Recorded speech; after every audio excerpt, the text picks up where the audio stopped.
Bem-vindo ao meu diário do ano sabático, esse relato às vezes bad, às vezes wellness, mas sempre procurando o caminho do meio. Hoje você ouve o podcast Bad Wellness 20, ano sabático, fase 4. Curta, compartilha, comenta e volte sempre. Sempre vai ter algo novo para você. Meu 4º mês de ano sabático começa com a expansão do coronavírus e o isolamento social voluntário. Desde que saí do trabalho, eu já vivi o isolamento social de segunda a sexta, mas meu isolamento era para além da convivência cotidiana com as pessoas. Eu passava a maior parte do tempo sozinha, em contato integral comigo e mais ninguém. Não sei se a solitude é um problema para você que me ouve, mas estar só comigo é para mim um dos momentos mais produtivos. E além, há tanta liberdade em estar só que isso me propicia um desnudar tão completo que fica mais fácil estar em contato comigo mesma. E ao mesmo tempo, torna mais desafiador lidar com aquilo que é a manifestação de mim. Com meu marido em casa também em tempo integral, por mais que ele estivesse trabalhando, eu senti dificuldade de entrar em contato comigo mesma. É interessante perceber, nessa dinâmica que eu impus para mim mesma de internalizar ou conter meus processos de elaboração frente à presença do outro, o quanto nos refugiamos no conceito de que há discriminações internas. Por exemplo, do eu que há quando eu estou sozinha e do eu que há quando estou sendo observado. Fazemos distinções externas também, por exemplo, do eu que é distinto e separado integralmente do outro, tendo questões e elaborações exclusivas e jamais cabíveis de ser externalizados para o outro. Esse outro também completamente distinto e com questões absolutamente exclusivas deles e que a mim não são aplicáveis. Há duas questões a serem revistas nessa conceituação da distinção e de discriminação entre os seres.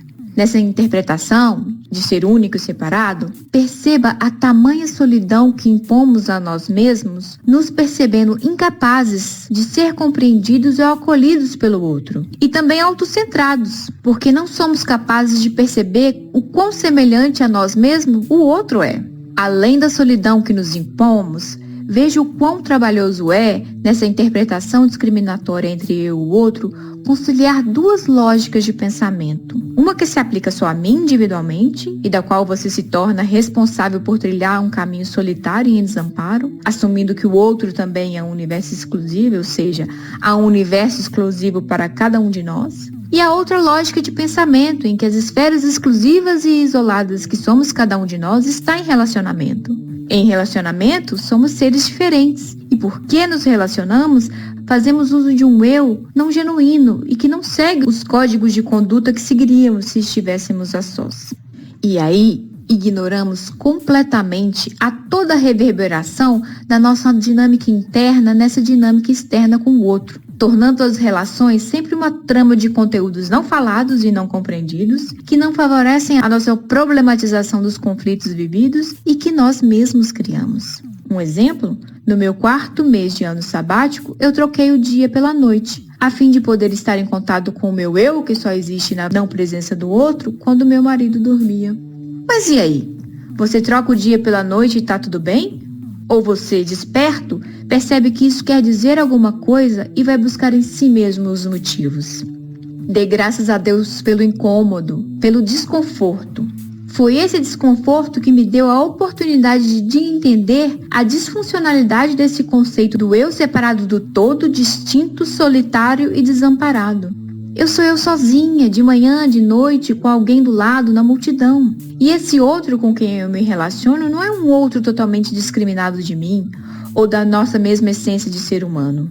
E aí, uma luz, não, um holofote, ou a lua, ou o próprio sol iluminou minha cabeça. Como foi pesado para mim não ser quem eu sou no meu ambiente de trabalho. Como foi difícil me sustentar durona, autônoma, independente nos momentos em que eu estava frágil. Como é difícil a gente se olhar e se aceitar, se mostrar como é ao outro e, se preciso, pedir e receber ajuda.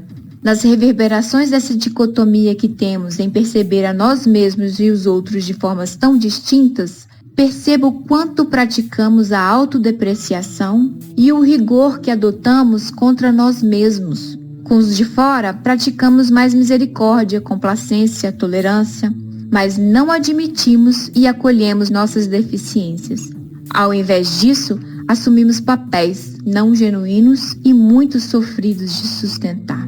Abrace seu desconforto, conheça-o, olhe-o em profundidade. Nele há uma oportunidade imensa de você se conhecer e se permitir o exercício do ser. O tal ser coletivo que falei em vinhetas anteriores, sem medo, sem solidão, sem apego ao sofrimento ou à própria ignorância.